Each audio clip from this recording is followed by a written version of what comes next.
All right, gentlemen. Obviously, we got another story to talk about.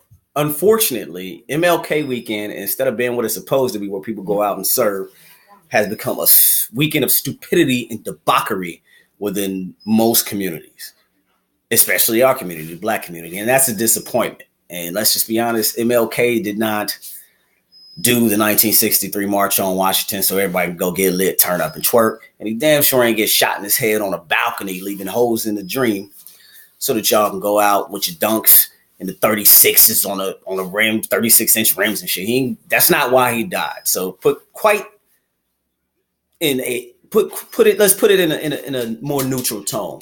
We wasting a lot of important time where we could be serving over the MLK weekend to do silly shit.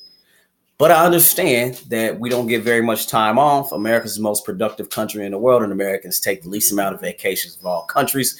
So whenever we do get a 3-day weekend, we tend to utilize it as family time or party time. Party time, unfortunately, comes with good and it comes with bad. And in this case, this is one of the most disturbing stories I've heard, man. A young woman was raped in the middle of a crowded nightclub on a dance floor. Club Opera, a very popular dance club. I mean, everybody has been there from T.I. to BMF back in the days. It's a lively dance club. We all know it. It's in the middle of Atlanta, I believe, to be downtown. What's most disturbing about it is we're watching this occur on video, Facebook Live. And instead of us condemning what appears to clearly be a rape or a sexual assault at the least, we seem to be coming up with reasons why she deserved it and acting surprised that it was videoed, which is odd because almost everything is videoed. I've seen brothers video themselves getting shot. I've seen brothers video themselves after they just got shot in the chest, shot in the head, and nobody says, hey, why are you videoing this? Or maybe some people say, why are you videoing this instead of going to the hospital or calling the ambulance? None of that matters. What really matters is why are you raping people? In this case, from what we can see on the video, it appears to be a clear sexual assault. She was very clear with no help me stop multiple times throughout the 5 to 10 minute encounter. And it doesn't seem that he stopped at all. His story, as he's told bloggers and other YouTube people, is that he was trying to hold her up. That story to me doesn't hold, because if you're trying to hold somebody up who's drunk and they start screaming, stop, help, you're raping me, you let that person go and you get out of there. If they're that drunk, you call the ambulance. But nonetheless, you got to get away from that because you're going to be blamed for whatever the situation is. His other story is that he was just dancing with her and she was dancing with everybody in the club trying to get back at her ex.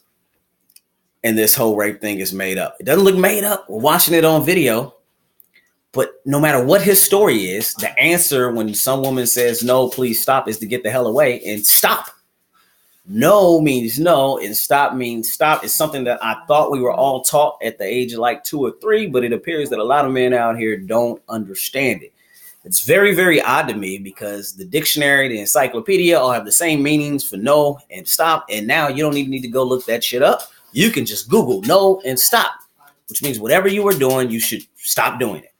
Whatever you're holding, you should relinquish it. This was a clear, nobody should be taken up for this dude. I see way too many dudes in the comments trying to figure out a way to justify this, like she should have had underwear on.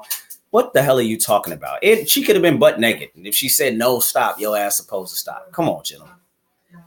As much as we want to fight against what feminism tries to act like we are, there's way too many dudes out there who are falling right into what feminism says we are.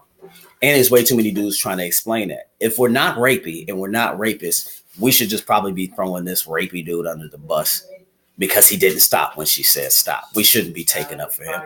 That's on him to take up for him. He was supposed to be the responsible one. He's in charge of his own actions. And what he did, to be perfectly honest, the way we would say it back in the day is what he did is some sucker shit. That was sucker shit. Y'all know it. Stop commenting like she was in the wrong, man. Stop doing sucker shit. Rape shit is sucker shit. You sucker if you condone it and you think it's cool. Peace. I'm out.